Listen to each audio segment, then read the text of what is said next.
Hello, welcome to the self-learning platform by Dr. Sushma Singh. Today we are going to start Unit 11, Power and Authority.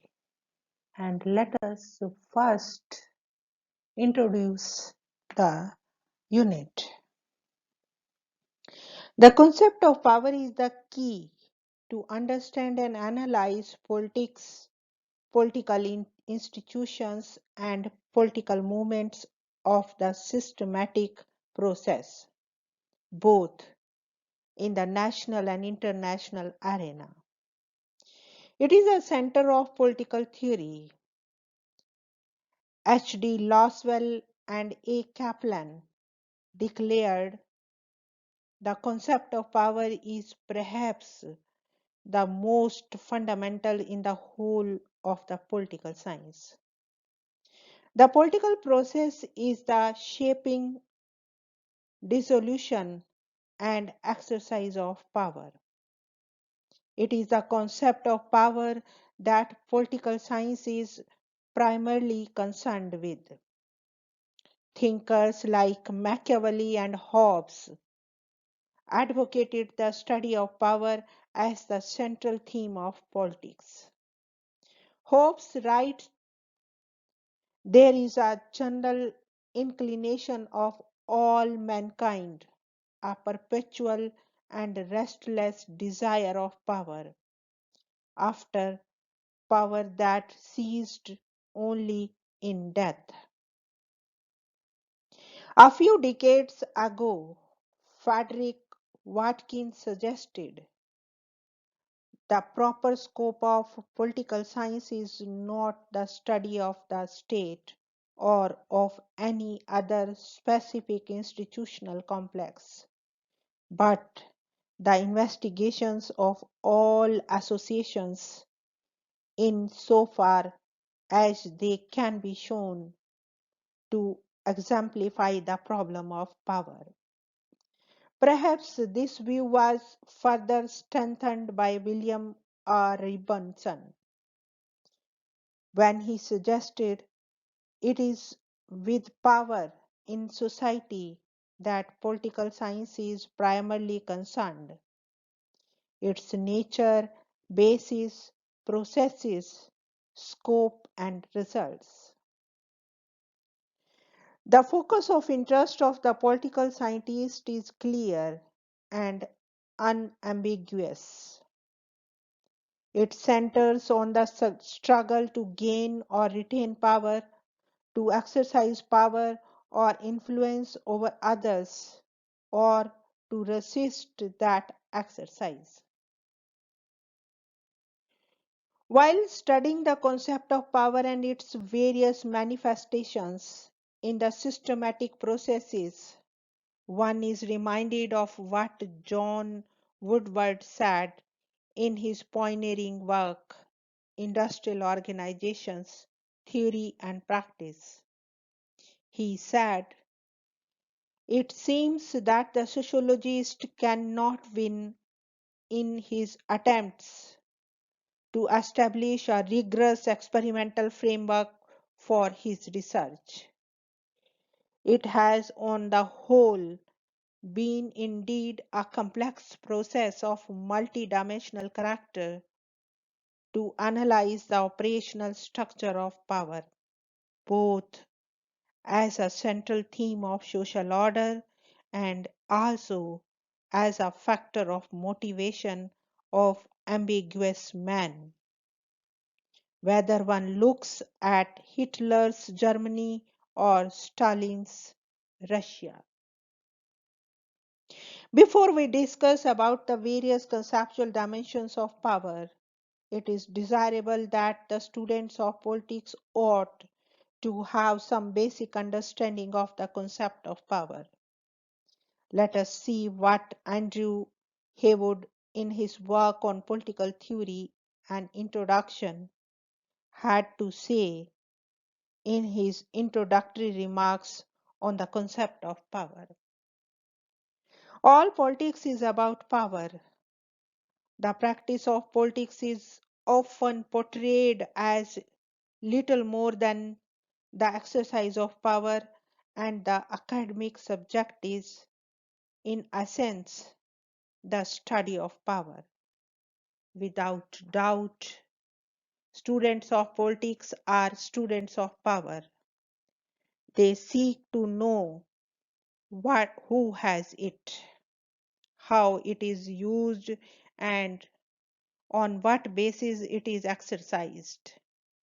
Such concerns are particularly apparent in deep and recurrent disagreements about the distribution of power within modern society. Is power distributed widely and evenly dispersed, or is it concentrated in the hands of the few, a power elite or ruling class? Are powers essentially benign, enabling people to achieve their collective goals, or is it a form of oppression or domination? Such questions are, however, be bedeviled by the difficult task of defining power, because power is so central to the understanding of politics. Fierce controversy has surrounded its meaning. Some have gone so far as to suggest that there is no single agreed concept of power, but rather a number of competing concepts or theories. Moreover, the notion that the power is a form of domination or control that forces one person to obey another runs into the problem that in political life power is very commonly exercised through the acceptance and willing obedience of the public. Those in power do not merely possess the ability to enforce compliance, but are usually thought to have the right to do so as well. This highlights the distinction between the power and authority. What is it, however, that transforms power into authority? And on what basis can authority be rightfully exercised?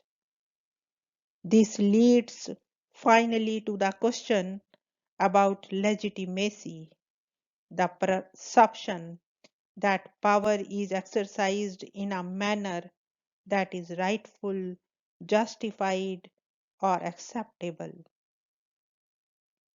Legitimacy is usually seen as the basis of stable government, being linked to the capacity of the regime to command the allegiance and support of its citizens. All governments seek legitimacy, but on what basis do they gain it? And what happens when their legitimacy is called into question?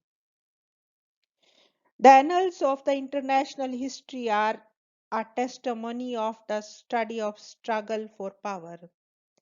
Power is a model of analysis has been explained and explored by various social and political scientists since the time of Machiavelli and Thomas Hobbes. One could perhaps agree with the view that the Federalist Pareto and Mosca are powerful theorists. This line of thought has further been advanced by George Catlin, Charles Merriam, Bertrand Russell, Harold Laswell, and many others. With the onset of liberalization and the globalization of economy, the whole area of empirical study of power has become a special sort of social theory. Now let us move to the next point, that is empirical study of power. It has never been an easy task to study and analyze the concept of power empirically. As Maurice Covling in his pioneering work The Nature and the Limits of Political Science, says that there are real difficulties about the access to the centers of power in modern society, even in a democracy. It may be easier to discover the truth about contemporary power than to publish it. The difficulties are greatest for those who have been participants.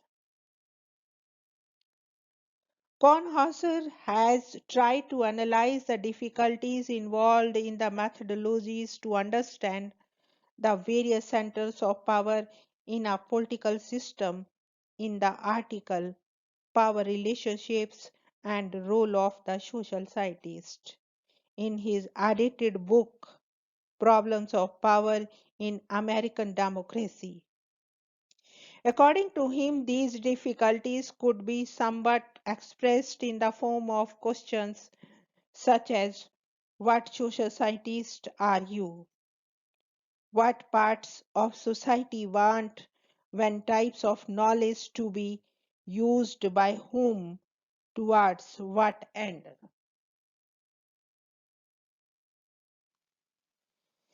It is not possible to have compatible doctrine and models regarding methods and objectives in studying power.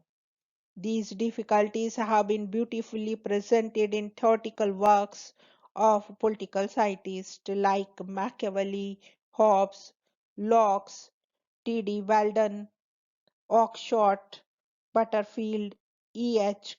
Carey, and the like. In any discussion of power, one has to keep in mind that most of the studies on power by eminent researchers are simply reflections of simplified versions of politics outside their time. These are not the presentations of the real politics of their contemporary society and time. An objective bias in the selection of small subjects having limited ramifications could well lead to methodological conclusions that may not be true in case of the great society. In the preface of his well-known work on power studies, Who Governs, Robert Dahl said, many problems that are almost unyielding over a large area can be relatively easily disposed of on this smaller canvas. It is not perhaps wholly accidental that the two political theorists who did the most to develop a descriptive political science were Aristotle and Machiavelli, who, though separated by 18 centuries, but both witnessed politics on the smaller, more human scale of the city state. Now let us move to the next point, that is concepts of power. Power is normally understood as the possession of control, authority, or influence over others. A relationship in which an individual or group is able to exert influence over the minds and actions of others. According to Arnold Woofers, it is defined as the ability to move others or to get them to do what one wants them to do and not to do. What one does not want them to do, authority is closely connected with power. It might take various forms such as political, economic, and ideological. One might say that the concepts like morality, ethics, religion, customs, and the traditions may operate as limitation on power. Politics as authoritative allocation of values is deeply interlinked with the power and authority. Most of the researchers who analyze the concept of power often start with two propositions that in any polity some people have more powers than others and that power is an object of desire, a utility. Power is understandably associated with honor, deference, respect, and dignity. One has, of course, to distinguish the power of man from the power of the office, the guarantees authority and legitimacy. One has also to be careful about the distinction between the apparent and the real power. While analyzing various dimensions of power, Maslow prefers to talk about the psychopathology of ambition as well as mental framework of some men. He says their jungle philosophy, that of the authoritarian, does not change even when they grow up and come out of jungle.